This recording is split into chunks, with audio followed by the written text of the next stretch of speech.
General Hospital spoilers are not about a public showdown or a loud betrayal. They are about silence, about a man who may wake up but cannot speak, and a woman whose entire future depends on keeping him quiet. The central conflict here is not just Drew's condition. It is Willow's calculation. If Drew wakes up, Willow loses everything. If Drew never speaks again, Willow walks free. And that creates one of the most chilling power imbalances we have seen in a hospital room in a long time.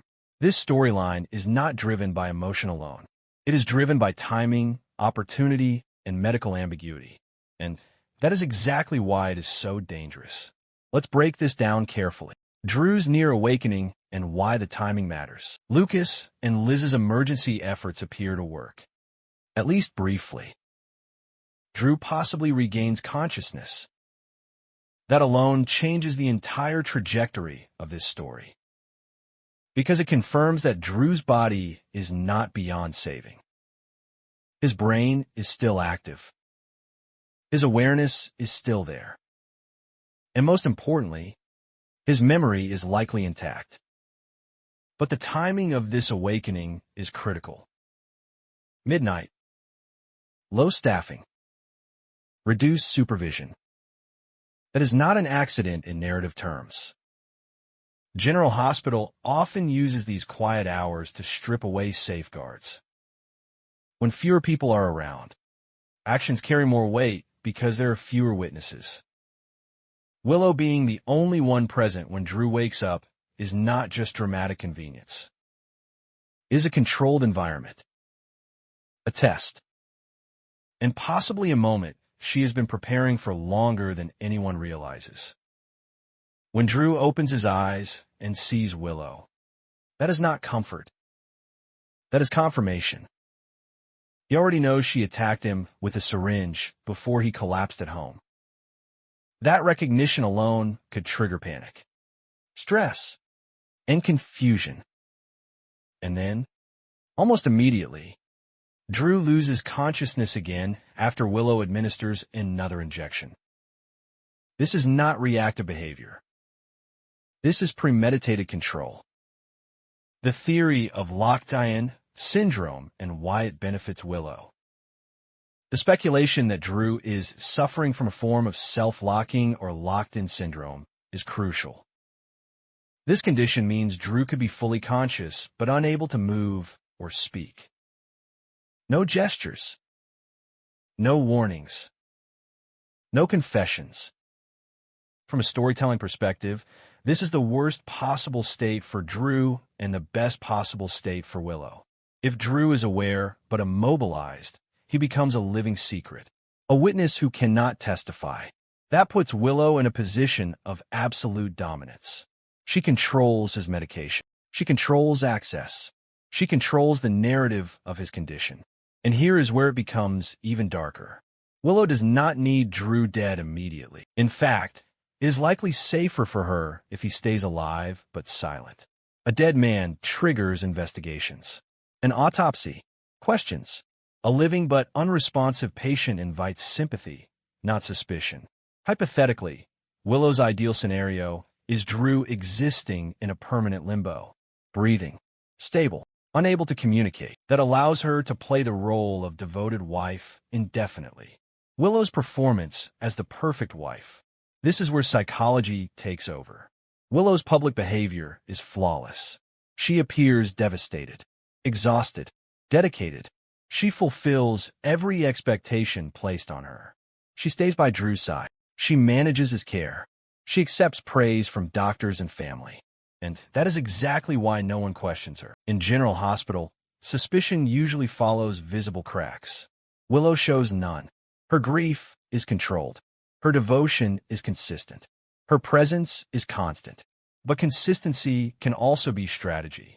The outline makes it clear that Willow's true wish is not Drew's recovery. It is his permanent silence, or worse, his death. But she cannot rush that outcome without raising alarms.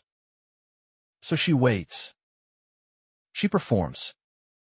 She blends in. This is not a woman acting on impulse. This is someone managing risk.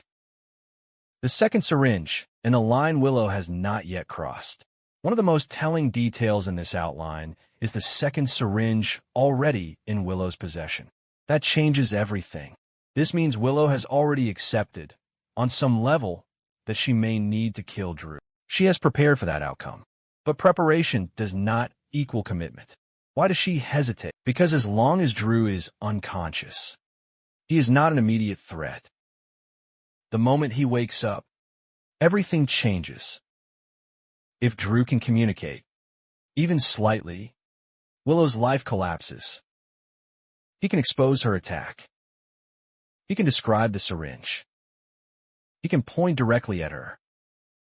That is why his sudden awakening during another quiet night is the tipping point. When Drew wakes and the doctors are resting, Willow has seconds to decide. She is no longer choosing between good and evil. She is choosing between survival and prison. And in that moment, hesitation becomes dangerous. Why Drew's death becomes illinously necessary for Willow. From Willow's perspective, this is no longer about desire. It is about inevitability.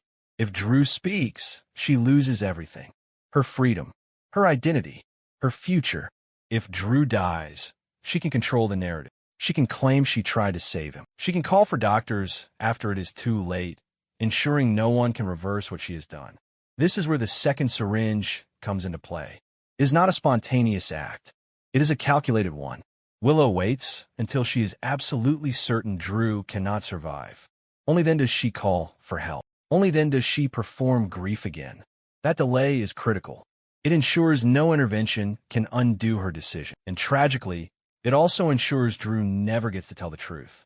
The irony of duty and appearances. What makes this storyline especially cruel is the use of duty as camouflage. Willow is doing exactly what a wife is expected to do. She is caring, present, responsible, and that social expectation protects her. No one suspects the caregiver.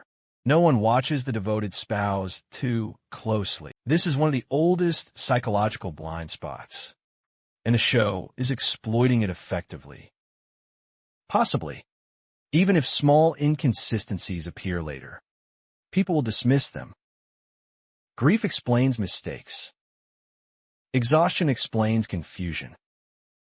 Trauma explains memory gaps. Willow has built herself a shield out of social norms. The stakes if the truth ever emerges. Even if Drew dies, this story does not necessarily end cleanly. Medical records exist.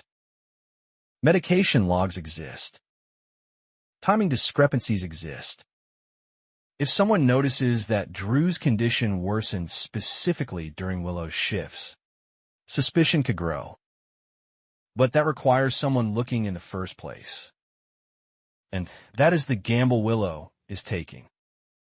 Likely, she believes no one will look too closely. And she may be right, at least for a while. But General Hospital rarely lets crimes stay buried forever.